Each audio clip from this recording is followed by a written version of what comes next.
অনেকবার আমাদের আন্দোলন নিয়ে আমরা রাজপথে নেমেছি, কিন্তু আমরা কখনোই ফলাফল পাইনি। 5 আগস্ট ফ্যাসিস্ট সরকারের পতনের পর আমরা রাজপথে নেমেছি, আমরা নভেম্বরে সচিবালয়ের সামনে এসেছি, কিন্তু আমরা কোনো ফলাফল পাইনি। তখন আমাদেরকে তথ্য উপদেষ্টা আমাদেরকে আশ্বাস দিয়েছিল যে এই বিষয়টি নিয়ে তারা কাজ করবেন, কিন্তু এখন পর্যন্ত তারা এখনো কোনো কাজ করে নাই। তো এই জন্য আমরা আবার এখানে এসেছি এবং আমরা এবার এর লিখিত দাবি চাই, আমরা আমাদের দাবির লিখিত স্বীকৃতি চাই এবং তারপরে আমরা রাজপথ চাই। পরবর্তী কর্মসূচি কি হবে?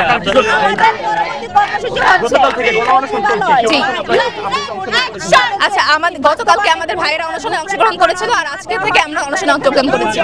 যদি দাবি আদায় না হয় সেক্ষেত্রে যদি দাবি আদায় না হওয়া পর্যন্ত আমরা রাজপথেই থাকবো, আর আমরা এখানেই অনশনে থাকবো যতক্ষণ পর্যন্ত না আমাদের দাবি আদায় হচ্ছে। যতক্ষণ পর্যন্ত আমাদের দাবি আদায় না হয় আমরা রাজপথেই থাকবো। দাবি আদায় হওয়ার আগ পর্যন্তই আমরা এখানে অবস্থান করব। আমরা আমাদের অধিকার আদায়ের জন্য অধিকার আদায়ের আগ পর্যন্ত আমরা এখানে অবস্থান করব। আচ্ছা, এই যে দুপুর 12টায় আপনাদের এখানে আসার একটি ঘোষণা দেওয়া হয়, আপনারা আসবেন, অবশ্যই এলেন, কি মনে হয় আমাদের এখানে বিকেল বেলা আসার কথা ছিল 1:30 বাজে না এসে আমরা 4টা বাজে এসেছি। আমরা অতক্ষণ ওয়েট করেছি প্রশাসনের জন্য। আমাদেরকে বলা হয়েছে যে আমাদেরকে 2-3 ঘন্টার মধ্যে জানানো হবে, কিন্তু পরে আমাদেরকে কিছু আপডেট জানানো হয় নাই সেকেন্ড ক্যাম্পাস সেনাবাহিনীর হাতে হস্তান্তর করার ব্যাপারে। সেই জন্য আমরা লাস্টে এখানে আসছি আমাদের আন্দোলন করার জন্য। আমি ক্যাম্পাসে এসেছি 2019 সালে এবং 2019 সালের পর এখন 2025 সাল চলছে। এখন পর্যন্ত আমাদের প্রশাসন কখনো কোনো কাজে আমাদেরকে আশ্বাস দিয়ে সেটি সফল করে নাই। এই জন্য আমরা প্রতীকী হিসাবে মূলাচরণের কথাটা ব্যবহার করি। আরো একটি স্লোগান, আর্মি হবে ঠিকাদার সবচেয়ে পাসপার, এই স্লোগানের মানে আচ্ছা, আমাদের দ্বিতীয় ক্যাম্পাসের অনুমোদন হওয়ার পর আপনারা জেনে থাকবেন শুধুমাত্র ভূমি অধিগ্রহণ করতে গিয়ে 200 কোটি টাকা নয় করা হয়েছে এবং এটি শুধুমাত্র যদি ভূমি অধিগ্রহণের জন্য হয় তাহলে ক্যাম্পাস সম্পূর্ণ করতে হয়তো মানে কত বছর লাগবে তার কোনো ঠিক নেই। এই জন্য আমরা চাই শুধুমাত্র আর্মির কাছে যদি আমাদের এই প্রস্তাবটা চাই, আর্মি যদি এই ব্যবস্থা করে তাহলে আমরা একটু আশ্বস্ত থাকতে পারি যে আমাদের ক্যাম্পাসের কাজটা আদতে শেষ হবে। এই জন্য আমরা চাচ্ছি যে ঠিকাদারের কাজটা আর্মি করবে।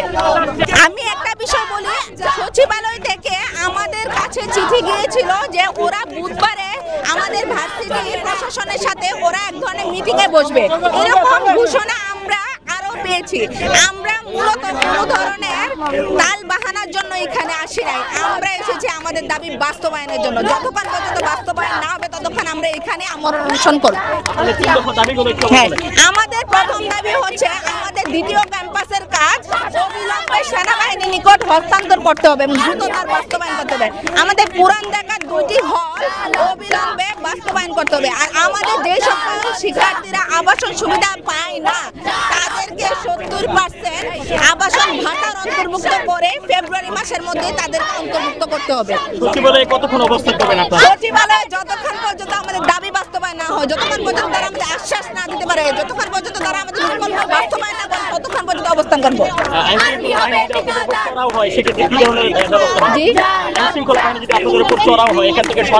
আমরা এখান থেকে সরব না, আমরা সরতে আসি নাই। শুনেন, দেয়ালে যখন পিঠ থেকে যায় তখন আর পিছু হটার কোনো রাস্তা থাকে না। আমরা জবিয়ানরা বছরের পর বছর বিভিন্নভাবে বৈষম্যের শিকার হয়েছি, এখন আমাদের দেয়ালের পিঠ থেকে গেছে। ইউজিসি কে বলছি যে উনারা হাসপাতালে গিয়ে দেখতো যে আমাদের কত কত ভাই মৃত্যুর সাথে পাঞ্জা লড়েছে, উনারা এখন স্যালাইন সহ এখানে অবস্থান করছে। তারা আসুক, আমাদের জায়গায় বসে দেখুক আমরা কতটুকু নিপীড়িত এবং নির্যাতিত, তাদেরকে এখানে আসার অবস্থা।